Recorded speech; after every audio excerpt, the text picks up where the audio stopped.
it's Ari here again. I'm going to do another brief teaching. And this one is going to be a continuation of the next leg in my The Way of the Heathen series. And this one is going to be The Way of the Heathen. I'm sure I get the right title here. The Way of the Heathen Labor Day. And so in America, Labor Day is a federal holiday, which most state and federal agencies get off, and you see a bunch of sales and stuff going on in the community and stuff. Where you're in the shop, they always have Labor Day sales, and then you can advertise it 2 weeks or 2 weeks in advance, and even sometimes that week or 2 weeks after to get you to come out and shop. And one of the things that this is one of the many holidays in this captivity, the land of this captivity, is that we are to abstain from participating in or celebrating these pagan holidays.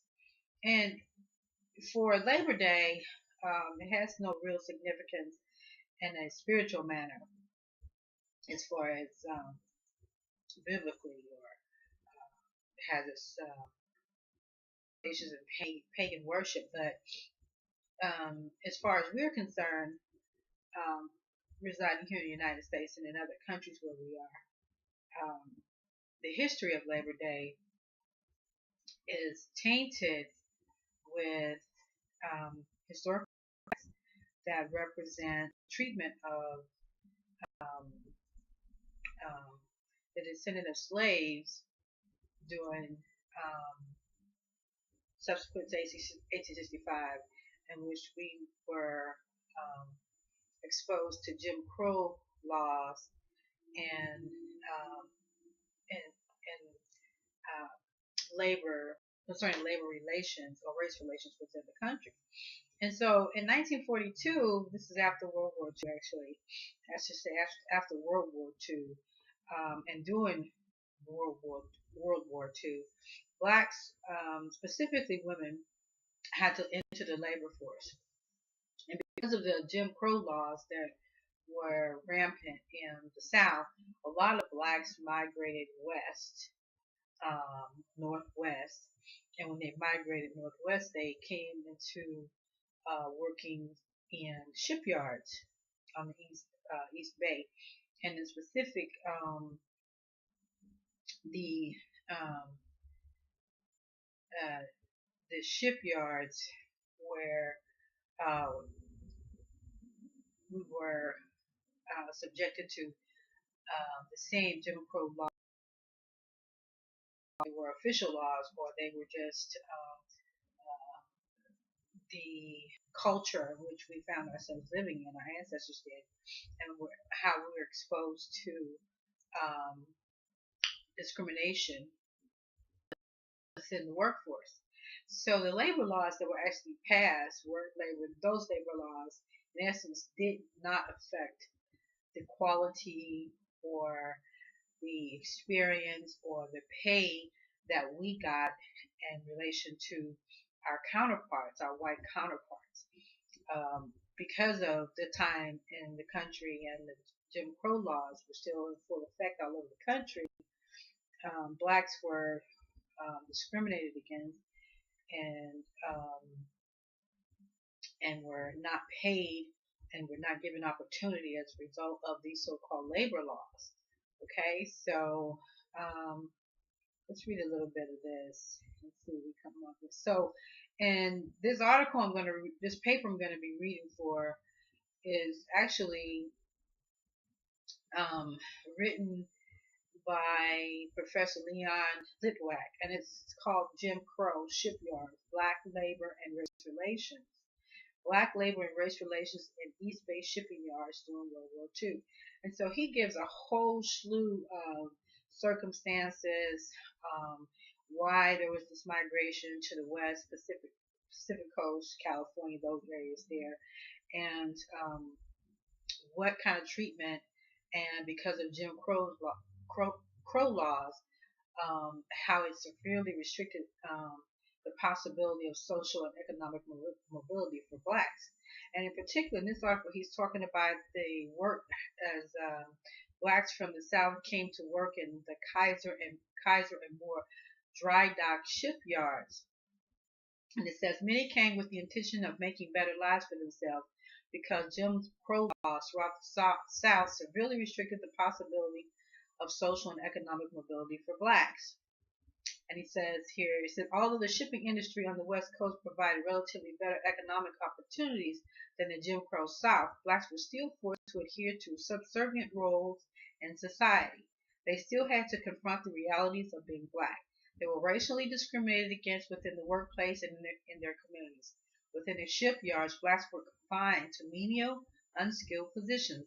Blacks were forced to settle into segregated neighborhoods in East Bay.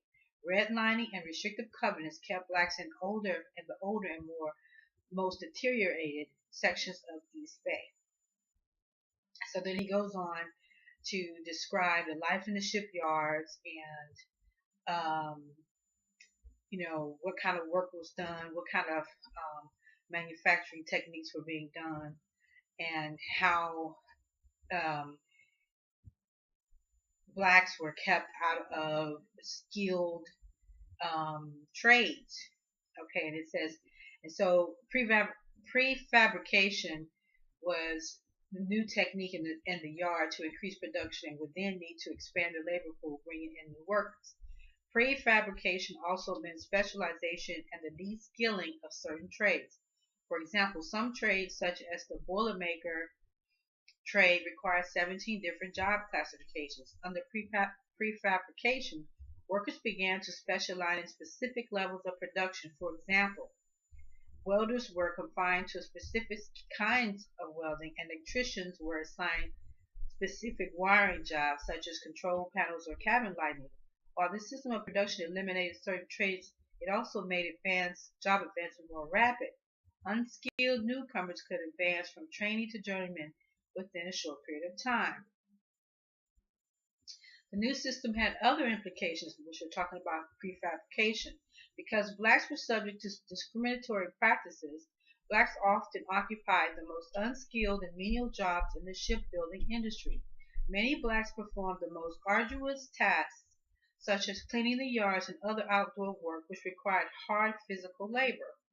At the Moore Dry Dock Company, blacks were employed for maintenance work, rigging, welding, plate hanging, and other crafts of shipbuilding, in contrast to those of outfitting and repair, which were regarded as more skilled and well-received higher wages. However, some trades excluded blacks as a whole. For example, steam fitting and pipe fitting were reserved for white workers only.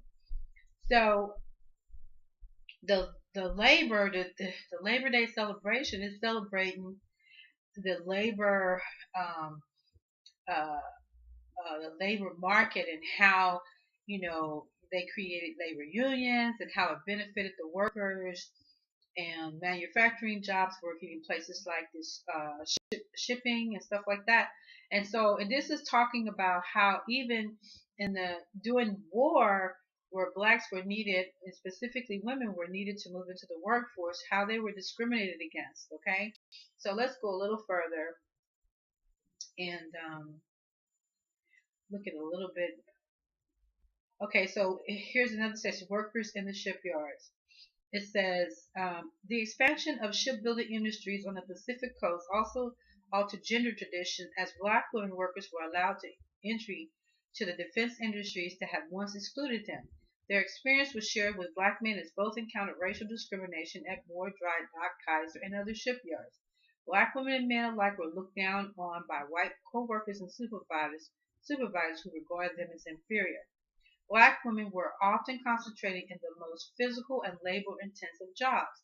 A Department of Labor study revealed that 63% of black women were engaged as welders, trainees, and laborers.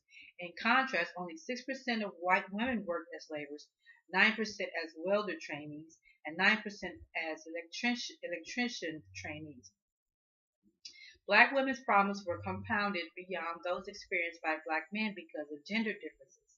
Prior to World War II, white males dominated the shipbuilding industry.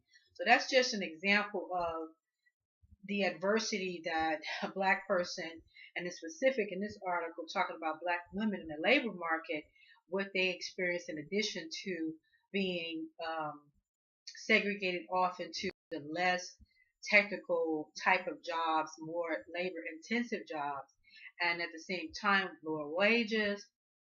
They had sex discrimination, racial discrimination, and they were worked much harder than their white counterparts. Okay, and so now that's um, just an idea of why would we celebrate a Labor Day celebration in the United States, where still in the 21st century in 2017 blacks are still traditionally um, even if they are in positions of power, meaning they have supervisory positions, they are sort of like powerless sort of positions, like for instance, there might be mid-management positions where a peer who is white or would have more power than their black counterpart would, or a subordinate who was white would have more social clout and professional clout within the work environment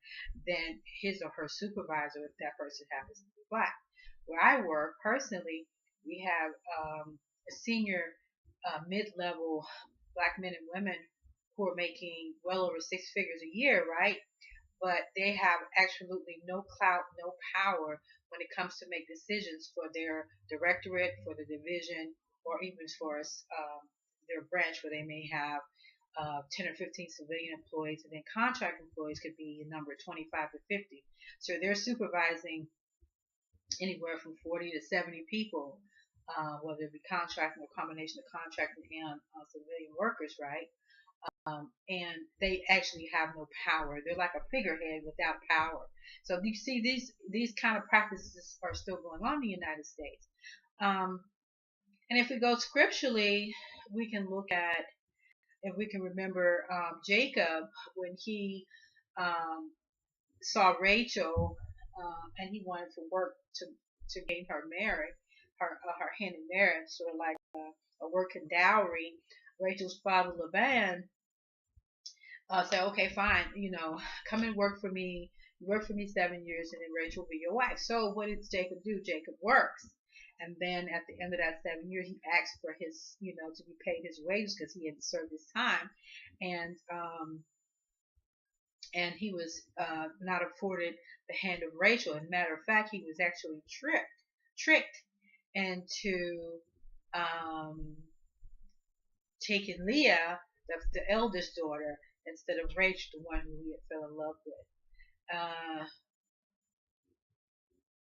I'll just read just a little bit of it and see if we can. This story, but this story is actually in Genesis,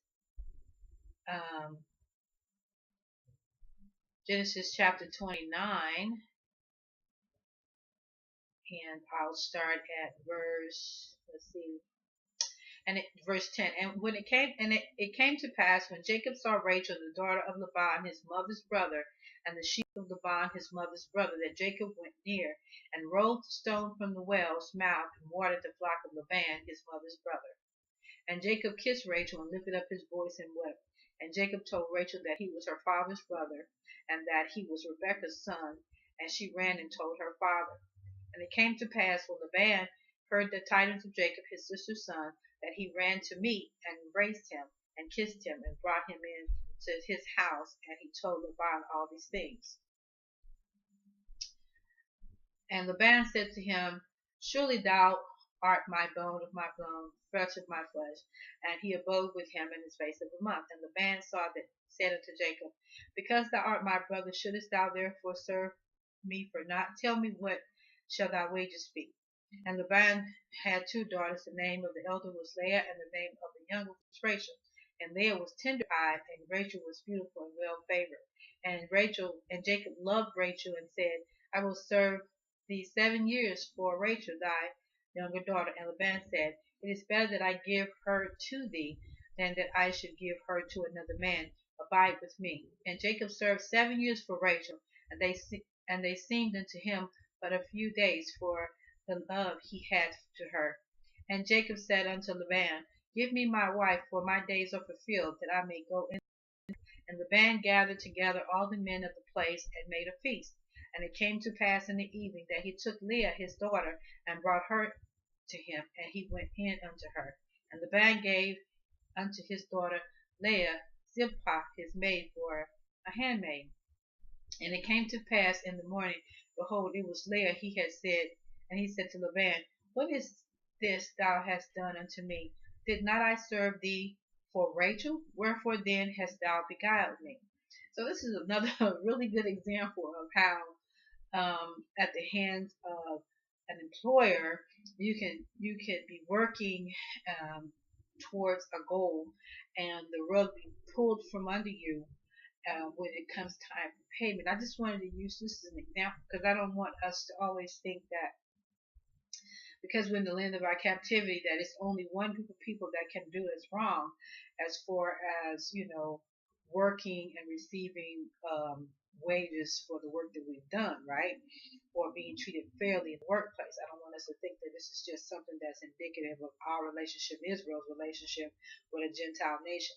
This is Israel, and within our lineage, within our ancestry, we have instances where something like this that happened to Jacob. He wanted to work for Rachel and was tricked by Laban, and he was working for Leah, and then had to work another 7 years for the woman he actually desired. And so we find this kind of discourse in our relationships amongst each other, in our relationships with the Gentile nation. But I brought this up because this is just an example of how unfair someone in position of authority can use your labor and not give you what you are worth, or what you had bargained for, or what you had negotiated for.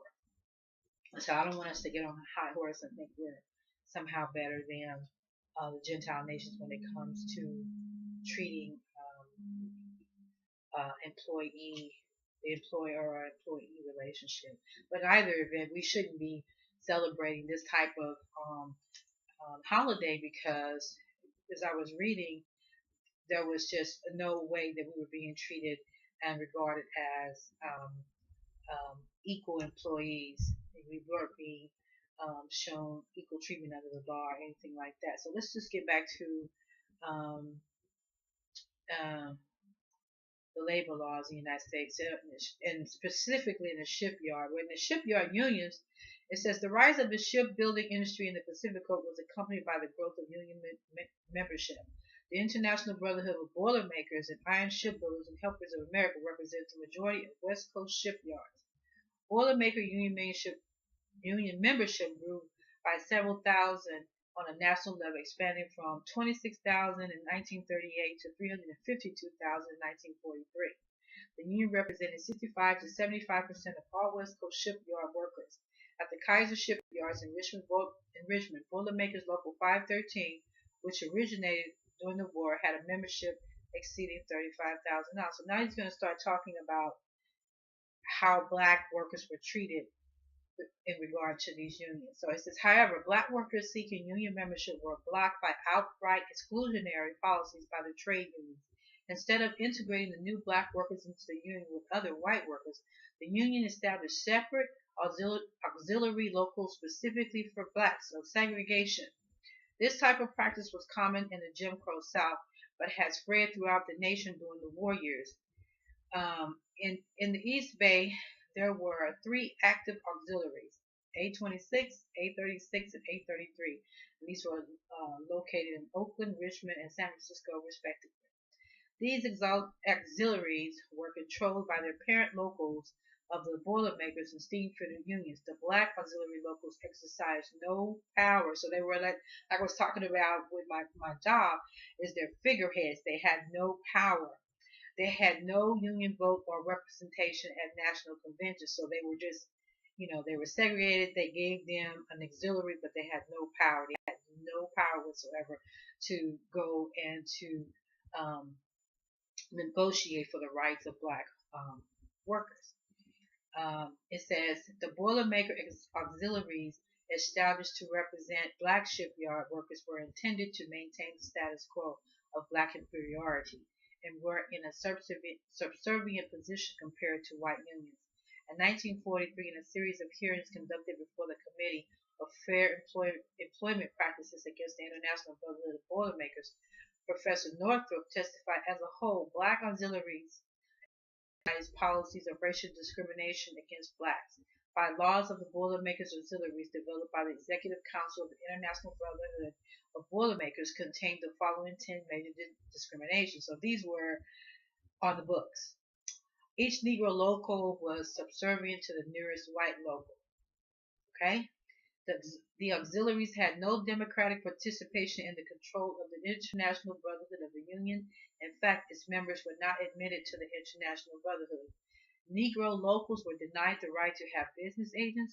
White local agents represented the auxiliaries.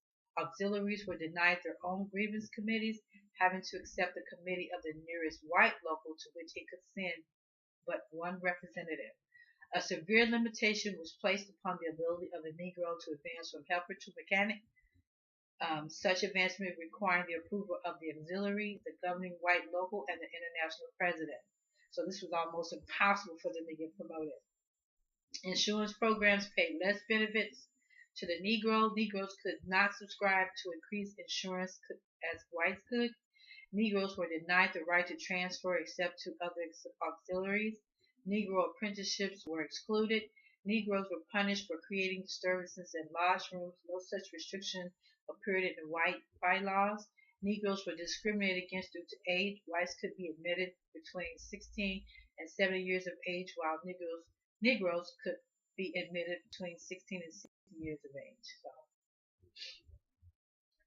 it says, and this is something here. This is white union members applauded union officials for implementing exclusionary policies against blacks and often openly expressed the resentment they felt against black workers. The comments of one white worker at a union meeting during the war expressed what many white union members thought about black co-workers joining the union.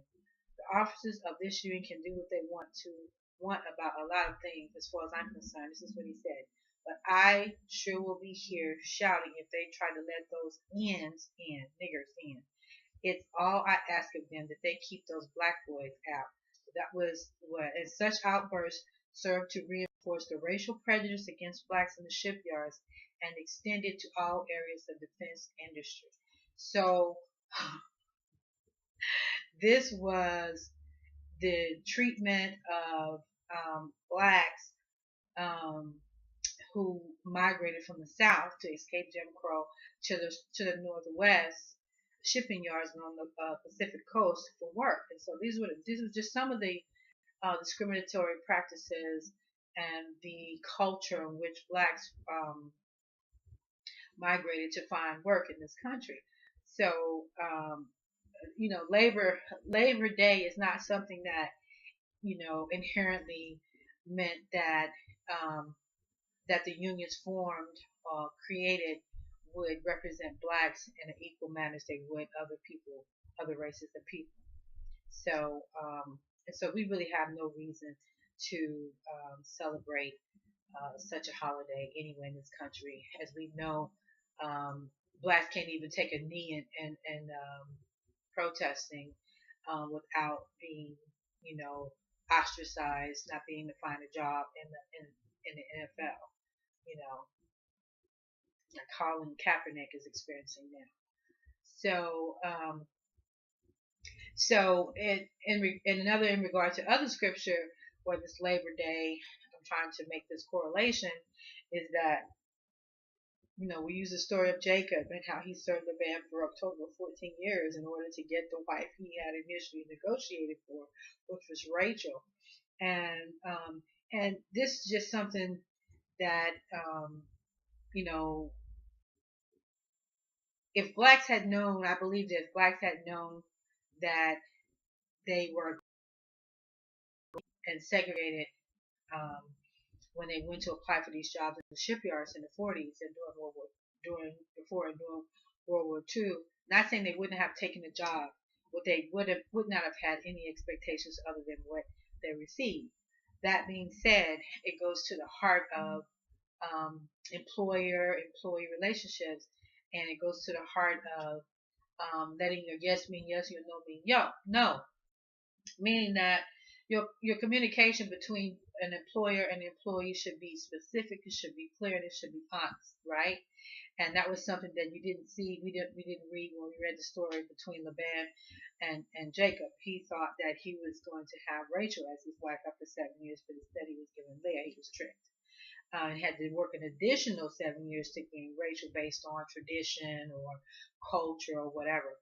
And as we read in the Shipyard paper and the racial discrimination in the shipyards in the 40s, and before and during World War II, um, blacks, when they formed these they couldn't be a part of the labor unions, but they would be represented in a separate auxiliary which had no power, right?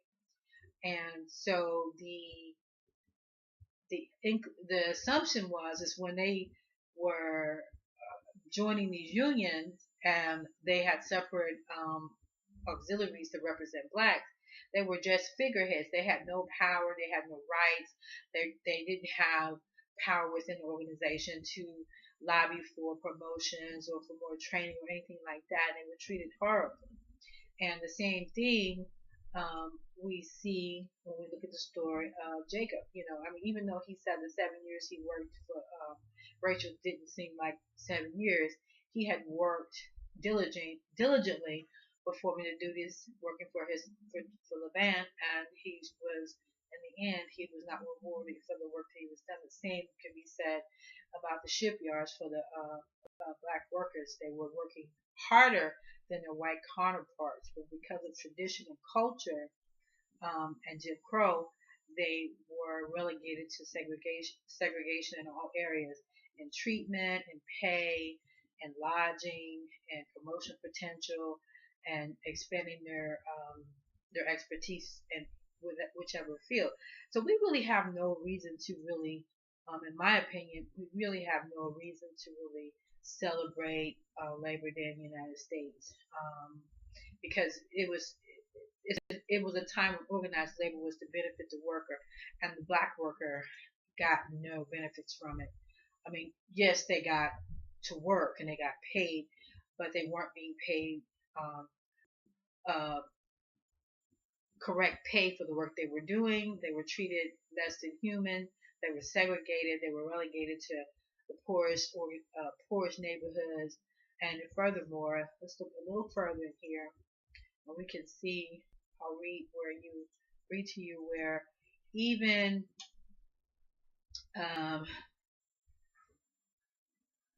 even when let's see, let me see what part it is. Okay, it must be here then. Even in where was segregated, and um, there was like a mass exodus from one part um, of the city where whites lived and the blacks moved in. Whites made a mass exodus into the suburbs, and when they did that, there was no, the industry went with them. They picked up, and those companies moved with them, and so blacks were left living in ghettos with no monies to move even back south, or any monies um, to um, to get out of, or better their living conditions. So the ghettos are created by a lack of opportunity, jobs leaving an area, money not being poured into the area anymore, and then they're relegated as ghettos or whatever, right? So we see that's happening in America all the time. They'll in most cities now in the last 20 plus years, there's been gentrification in certain neighborhoods like in Harlem, and then in the cities of most major metropolitans, you'll see where they'll go in and they'll hike the prices up where people are renting, and poor blacks can't afford it, so then they would have to leave, and then they would build these condos and $500,000 condominiums, $200,000 condominiums, and people wouldn't be able to afford them. So this is still the type of thing that's going on in America, and so And with blacks having historically having a higher unemployment rate, no matter where we are in the country, than our white counterparts, we know that labor um, laws, employment laws, I don't care what equal opportunity they say they have, it's a systematic discrimination and segregation of blacks from the workforce. And this happens in pay, housing, and it doesn't matter what your education level is, it still happens. So, but Israel, I wanted to just, come in here and do this short teaching, and specifically on the way of the heathen, Labor Day. Hallelujah.